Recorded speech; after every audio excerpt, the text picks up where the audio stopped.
So here I have my flip-flop, right? Just a plain, pretty inexpensive flip-flop. So any kind that has a thong and the two ends should be fine. And then I have about 3 strands of yarn here. No exact science to this. They're about 3-4 feet in length. Okay, one for both sides and then one to go up the middle at the end, or to cover the middle, I should say. So let's get started. Basically, what I did was I'm just wrapping around the whole, flip-flop, and then tucking the ends in. Very simple, okay? I started here where the thong meets the 2 straps toward the top. Give yourself a couple inch of, a few inches of a tail, and I just would held the one end here, and I'm just gonna tightly wrap, almost like if you've ever done hair wrapping, if you've gone on vacation or down to Florida or whatever, or had hair wrapping done. Very similar to that. And wrap it all the way down to the bottom of the thong, and then come right back up, all while keeping tension on the end piece up top. It's all about keeping the tension. It might take you a few times to get used to that. And then back up top. Okay. Now we're going to wrap down the one side here. We're going to make sure that the piece, the long tail, kind of wraps in this end piece here that's hanging. So you're going to hold your end piece that's hanging here. If you can see, I'm just kind of holding it underneath the strap there, and then I am just going to cover it under while I wrap. Okay, I'm going to go all the way down to the end of your strap, right down here, just wrapping. Keep it tight, keep it close together, nice and neat. Go slow. Okay, and I'll see you when we get to the end. Okay, so I made it down here to the end. You can see, okay. If you have a little bit peeking out of, not a big deal at all, okay.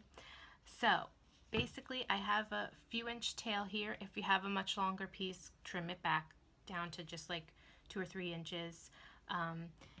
You don't want anything too short. If you're only left with like an inch or less or so of yarn, it's a little bit too short and it might unravel. So I think a few inches is best, okay?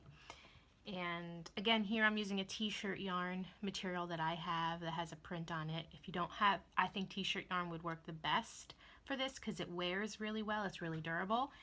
If you don't have t-shirt yarn and you want to make some, there's plenty of videos online you can watch to learn how to make t-shirt yarn out of any old t-shirt you have. So I wouldn't use a yarn that's real fuzzy or anything like that because it probably will start to fray after you use it. Okay, so now I'm going to show you.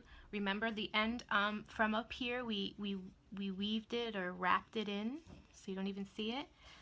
Now we're going to tuck this end in back up into the strap here. What I'm using, these are culinary tweezers, which are great for what projects I use, but you can use a regular pair of tweezers, would work fine, or if you have a crochet hook, something like that. But basically what we're going to be doing is going inside some of these wraps here and pulling this strap, this end up and through, okay? So whatever you think you can use, but it is tight, so you can't use your fingers really. You could also use an upholstery needle for sewing, which are those really big, fat, thick sewing needles. That would work too, okay? But again, household tweezers would work.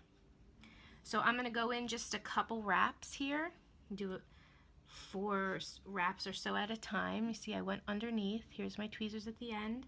I'm just going to grab the yarn end there and pull it up and through. Okay, so you can see I'm behind a few. And I'm going to do it again and go underneath a few strands there. Grab the yarn end, and go up and through, and you just reposition if anything gets out of whack. And I'm just going to do that until I basically have tucked in the entire strand, end strand, and hiding it under the wrapped pieces. And then of course, if you need to spread apart, you know, and just maneuver some of the yarns. Again, like I said, it's not an exact science. It's just a fun, quick, easy. So there you go, you have one side done. All right, and now we're gonna get started on the other side. Okay, so we're gonna get started on this side now. Again, have my nice long strand of yarn here. Gonna give yourself a few inch end. Start on top like this, okay? And basically, same thing, I'm just gonna kind of wrap it around there, hold it, and I am just gonna start wrapping the longer end around. Here I'm holding the short end, and I'm gonna start wrapping and going down, and of course, trying to wrap this end in while I twist around, okay? Just like we did the other side. It might feel a little tricky and how do I hold it and get the yarn end in and everything at first, but you'll get the trick after just a few wraps. Hide this in. And like I said, just go slow and nice and neat. It'll come out great. Okay, and we're gonna go from here all the way to the end. And you'll have a little triangle here of flip-flop. That's normal. Okay, I'll see you at the end. Okay, so I've done the other side here, tucked my end all the way in, okay, with the tweezers. You can see, really nice.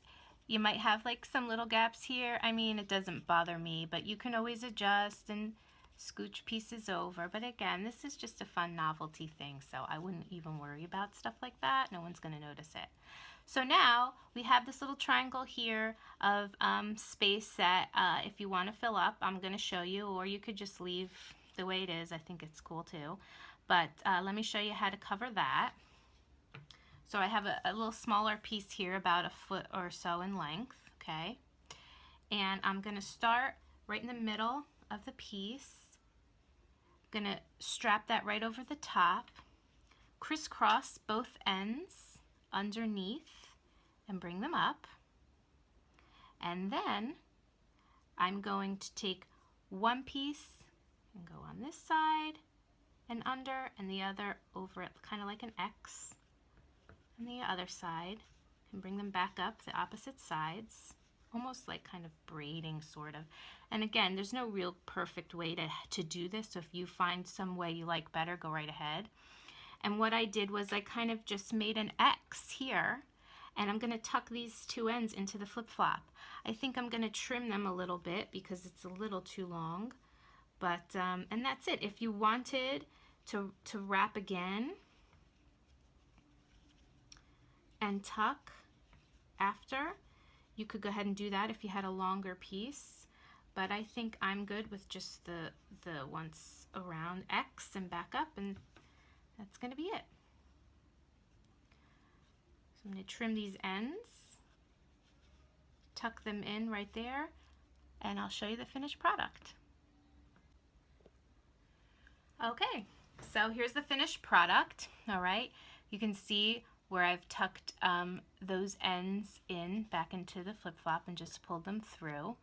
I think it came out really cool. It's a really great, quick, easy piece. I've been wearing these, before I did this I unraveled it and did it again, but I've been wearing them for a couple days now, and I did not use any glue. I just left it with the long tucked in tails, and I had no problems with it unraveling. I wore them around my house, and I wore them to the grocery store, no issues. But if you're going to use them a lot all summer long, I didn't want to glue this flip-flop because I don't really have an issue with the flip-flop. I like it, so I like being able to, you know, I don't want to damage it. But if you want to do some glue, this is a great glue, Gorilla Glue. It has a really nice applicator. Either there's a brush you can use, or, oh God, it's glued shut. Anyway, oh, here we go. that I like to use. There's also a brush inside. What you would do, this does glue pretty hard. If you're going to use this kind of Gorilla Glue, it will give like a hard, like crazy glue finish. They have others that are with a softer finish. They just take longer to dry, okay? But what you would do, and they don't have as nice of a nifty applicator. I like this one. But if you do it the right way, you won't tell. So on the places where you tucked the ends in, I would stick this little applicator inside here and give it a squeeze underneath, so it won't even be touching your skin. And then again, stick this little applicator in, give it a squeeze, so you're just kind of gluing those in there. And do it again up here where you've tucked in these ends right here. Stick it underneath, squeeze and squeeze, okay? And that should be plenty to hold for, you know, your summer, just wearing it here and there. If you want to wash them, I wouldn't throw them in the wash. I would just try to hand wash if they get dirty, if you're using a color like this has white, or use a Tide to Go stick to clean them. But anyway, all right, and let's put them on my feet and see how they look. All right, so here are the flip-flops. They came out really cute. Super easy, like I said. Lots of fun. I actually got a couple compliments on them in the grocery store. So again, a great summer project for you to try with your kids or for yourself. You can use glue or not if you want it to make it permanent or not. But have fun wrapping and maybe think of some other things that you can wrap. Have a great summer.